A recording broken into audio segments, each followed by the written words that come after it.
Hello everyone, welcome back to our vlogmas day 24. Oh my goodness, so we are almost at the end of our vlogmas. Personally, I didn't even know it was something I would do. I reached this level because of pregnancy, work, and a lot of things, but God has been so faithful. That's number one. And number two, my husband is a pusher. He can push you to the extent that you people will fight.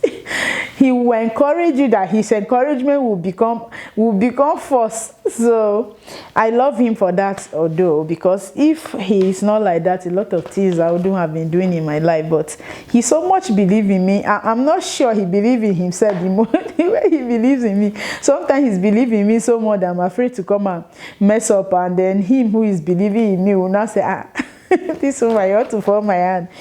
But anyways, I'm so grateful to God and my husband, and then myself for having the energy. So our vlogmas day 24, we are talking about how to know when your ovarian reserve is low. We have been talking about how to improve ovarian reserve, how to improve AMH and all that. How do you know when you are low on your ovarian reserve? So when we say low ovarian reserve, we mean it's a diminished in the number of your follicles. Your number of your follicles are, let me say, they are becoming small, and then the ones that are there, they are becoming weak, poor in quality. So that's low quality / quantity of your follicles or your eggs is called low ovarian reserve. How do you know when it is low? There are so many causes of ovarian reserve, low ovarian reserve. Number one is age. Some people, once you get from 35 and above, your body is getting old, and everything in your body becomes old, all the cells in your body. So that will not exclude your egg health. Your egg and your follicles, even your womb becomes weaker. So you have genetics and immune issues. These are for people who maybe their mother was pregnant and was never eating healthy. They already have issues in their families, and then this is affecting you. So some people, even in their 20s, their egg health is very, very poor. Toxic exposure, people who expose themselves to radiotherapy, chemotherapy, and all those kind of things. People who work or live in places where they deal with heavy toxins and all that, it affects our cells, and our egg cells can never be an exception. And then diet, a lot of people eat very poor diet. Since I started this series and throughout my programs, my Instagram lives, my teachings on fertility, I've talked about good diet, healthy diet.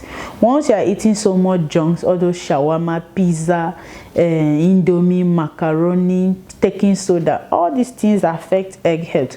Sometimes you give birth to children, but you see that your children, some children have eye problems, some children have heart problems, some children are imbecile. There are a lot of issues that comes with children. Even though you are conceiving, do you want to have children that are sick, that are always taken to hospital? Some of them at the very young age are suffering diabetes, suffering high blood pressure, suffering a lot of things.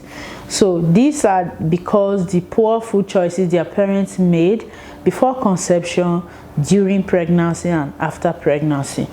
So smoking is one of the worst things that affect egg health, and let me even say sperm health as well. Drinking alcohol go hand in hand with smoking.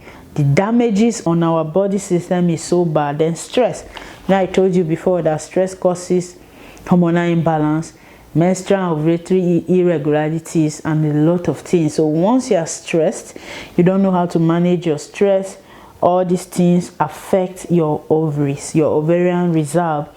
So how to know if your ovarian reserve is low?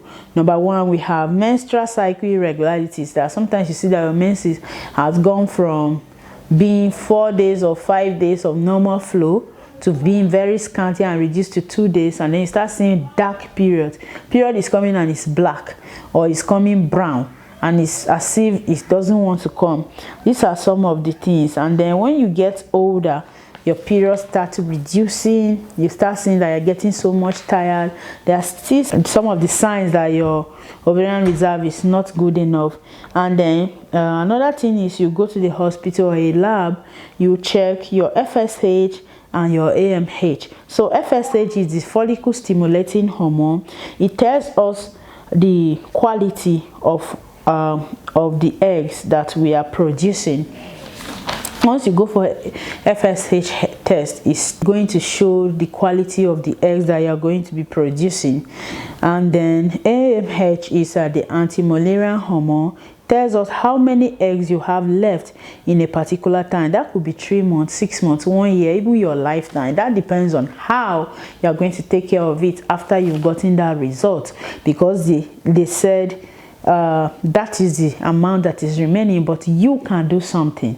So if you don't do something from 3 months and above, it can become a lifetime thing. So how do you even take care of this thing? Let them be enough circulation in your womb, let them be enough nourishment, let them be enough oxygen. So this is where we come and say, okay, drink a lot of water, do exercises, do vaginal steam, do castor oil pack, do massages and all that. That helps to promote circulation, make your womb breathe so much and bring oxygen to the womb, and it increases your air quality and your air quantity. And there's another test they do, they call Antar follicle count at the beginning of your cycle. It is to know how many eggs you will produce in that month. It varies in each month. Some people call it AFC. It's a scan they do for women, Antar follicle count. So it shows how many eggs you're going to produce in that particular cycle. So for this cycle, it might be 2 eggs, 3 eggs. That doesn't mean that's for your whole life, but then you are the one who will do something about it.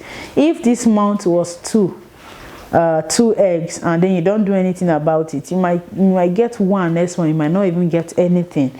And the key things that affect ovarian reserve are smoking, stress, and then toxic exposure, alcohol, and all that. So eat healthy diet. Your blood work and cellular health will improve so much from the first month, but it is good to do it for at least a period of 90 days. That's 3 months. Having a healthy weight, you are not too big, you are not too small. Let's say your BMI is from 18 to 25. That's good.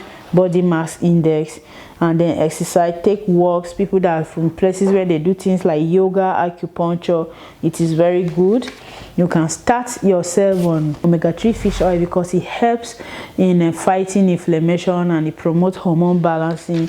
Take CoQ10, it helps in egg health and sperm health. So that has brought us to the end of VlogMass Day 24, and I'll see you in our VlogMass Day 25. Bye.